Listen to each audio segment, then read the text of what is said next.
When you hear about the Eglinton Crosstown LRT, one of the things that you hear about is that it's done using the P3 model.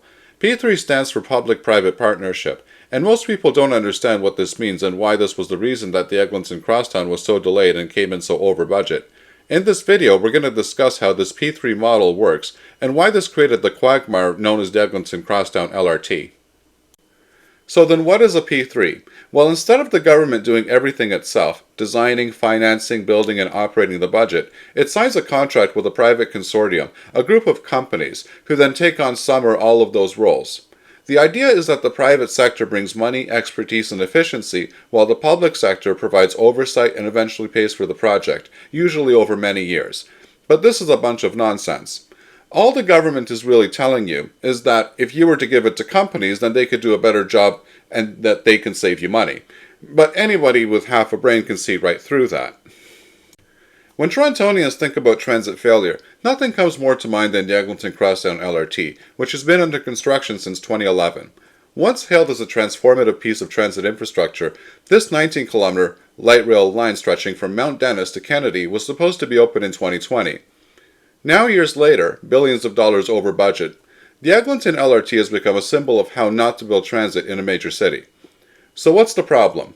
Well, the private-public partnership, or P3 model, a flawed and inflexible system that governments continue to use despite all of its repeated failures. So then why does this model fail? Well, simply put, it's because of two main things. Firstly, there is no transparency over the actual cost of building the project. Private companies don't have to be accountable to the public and tell them what is going on or how much they are actually spending on anything.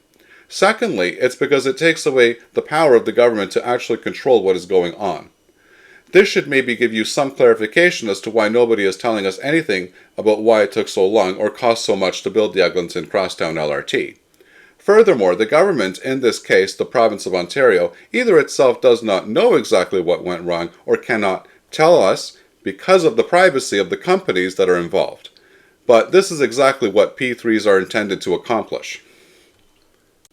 The Eglinton Crosstown was delivered under this P3 agreement signed between Metrolinx, the province's transit agency, and a consortium of private companies known as Crosslinx Transit Solutions. This group includes big players like ACS Infrastructure, SNC Lavalin, Ellis Don, and Aecon. Under this model, Crosslinx was responsible for designing, building, financing, and maintaining the LRT for over a 30-year period.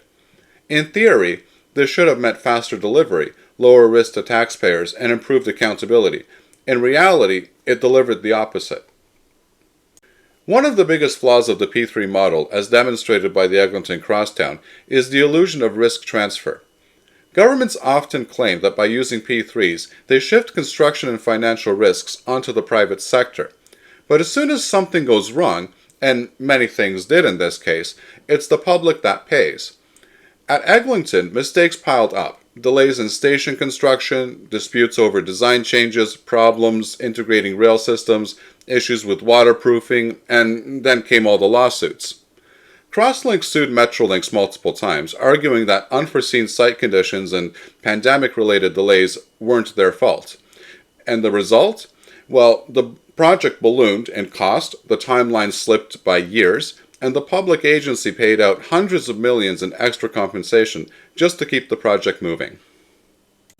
Now think about it. Had this been the province that was directly responsible for carrying out the project, a lot of confusion could have been avoided. Sure, the province may not be able to do it all on its own, and may have needed to subcontract certain parts of the project out. That's normal, and a completely different story from just simply offloading the entire thing to the private sector and then telling us, well, too bad, which is exactly what is going on here. Had the province taken on this project, then you sure could ask Doug Ford what is going on with it. But since it is out of his hands, and I put that in quotations of course, he can now just tell you that he can't tell you anything because the companies it was farmed out to are in control of it. This is what we in the public domain call a legal loophole. The province blames the companies while the companies blame the province, and since they are two separate entities, they are able to keep this going on and on. Instead of increasing efficiency, the P3 structure created layers of bureaucracy, legal battles, and finger-pointing. In a traditional publicly delivered project, Metrolinx could have directly managed contractors, adjusted timelines, or made design changes in real time. Under the P3, every change required a formal contract amendment, legal negotiations, and more delays. By locking into a rigid long-term contract with a private consortium, Metrolinx essentially lost control of its own project. When Crosslinx didn't meet milestones, the options were limited. Either pay more to renegotiate the terms or risk even longer delays if the contractor walked away. One striking example of this is the integration of track and signaling systems, which proved far more complicated than originally anticipated. Crosslinx was responsible for designing and installing the systems, but when the technology didn't function properly during testing, the finger-pointing began. Who was responsible? The designer, the operator, the technology provider. Under a P3, the answer was, it was nobody's fault. Every party passed blame while the public waited for answers. The lack of transparency only made things worse. Because P3 contracts are considered commercially confidential, Metrolinx refused to release full details of what went wrong, even as costs soared and timelines collapsed. The public, the people paying for the line, well, everybody else was left in the dark. Now, despite all of this, Ontario continues to double down on the P3 model. Premier Doug Ford's government has committed to using P3s for the Ontario line, the Eglinton West extension, the Finch West LRT, and the Hazel-McCallion line, or now known as the Hurontario LRT. It's a deeply entrenched system, and the reasons why are mostly political, not practical. First, P3s allow governments to hide the true cost of infrastructure projects. In a conventional public project, the full cost appears upfront in the capital budget, which can make annual deficits look worse. With a P3, the private partner puts up the money, and the government repays them over decades. This spreads out the financial hit and makes it seem on paper like the government is spending less. Politicians get to announce big projects without showing the real price tag until long after they've left office. Secondly, the P3 model is attractive because it outsources accountability. When something goes wrong, like on Eglinton, officials can say it's the private partner's fault. Instead of admitting their own oversight failures, governments use this P3 contract to deflect blame. But this creates a massive accountability gap. The public has no access to the contracts, can't vote out the contractor, and has no way of seeing who's actually responsible. This disconnect erodes public trust, as we've seen all across Toronto.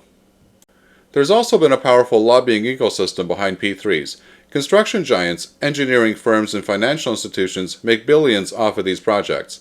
They've built entire divisions devoted to landing and managing P3 contracts. They lobby aggressively, sponsor policy thinking tanks, and even hire former public officials to grease the wheels. Once the government adopts the P3 model, these firms move in quickly, offering risk-free infrastructure with glossy PowerPoint presentations and bullet points about innovation. And the truth is, many governments no longer have the internal expertise to manage large public builds because the P3 model hollowed out public sector capacity over the years. Ideologically, conservative governments, especially like Doug Ford's, believe in the private sector as inherently more efficient. They see unions, public sector workers, government agencies as bloated and ineffective. So instead of investing in public delivery and internal expertise, they turn to the private sector, regardless of the evidence. In doing so, they prioritize ideology over outcomes, even as projects like the Eglinton Crosstown LRT crumble under the weight of bad contracts and misplaced faith. And don't forget this either. The companies that the province uses for their P3 contracts, who are in charge of these projects, don't have to get elected. They don't have to worry about not getting re-elected, and are in no way, shape, or form accountable to the public, but can use our money any way that they want to, and you'll never know exactly how they spent it. Sure, the government will come out and tell you how efficient this is, how many more jobs it will create, and how much faster it will be. But P3 models are anything else but democratic, right from the start. And make no mistake about it, public-private partnerships are used by governments intentionally so that they can wipe their hands of responsibility and not have to be transparent about the costs. The irony here is that governments can usually borrow money more cheaply than private companies. The Canadian government can issue bonds at lower interest rates than private banks or investors, yet under P3s we let private partners borrow at higher rates, bake in their profit margins, and pass those costs onto the public. A 2014 report by Ontario's Auditor General, and remember this is 2014, found that P3s had cost Ontario taxpayers $8 billion more than if the projects were delivered publicly. Can you imagine what we could have done with that kind of money? That's money that could have been used for better transit, more schools, or additional hospital beds, and on and on. Instead, it went into corporate profits and legal fees. So let's be honest here, the P3 model didn't just delay the Eglinton Crosstown LRT, it broke it. It turned a bold transit vision into a logistical and political nightmare. It wrapped infrastructure in legal contracts so rigid and secretive that not even the government could easily fix what was broken. And worst of all, it made the public foot the bill for a private sector that didn't even deliver. And yet, here we are again. The Ontario line is being built using the exact same model, by many of the same players, under the same structure. The lessons of the Eglinton LRT have gone unlearned. The delays, the finger-pointing, the extra costs, they're baked into the system now. Now, I am not saying that Doug Ford is guilty of any wrongdoing when it comes to the Eglinton Crosstown LRT, because we all know that he is the purest person that has ever been sworn in as the Premier of Ontario in our province's history.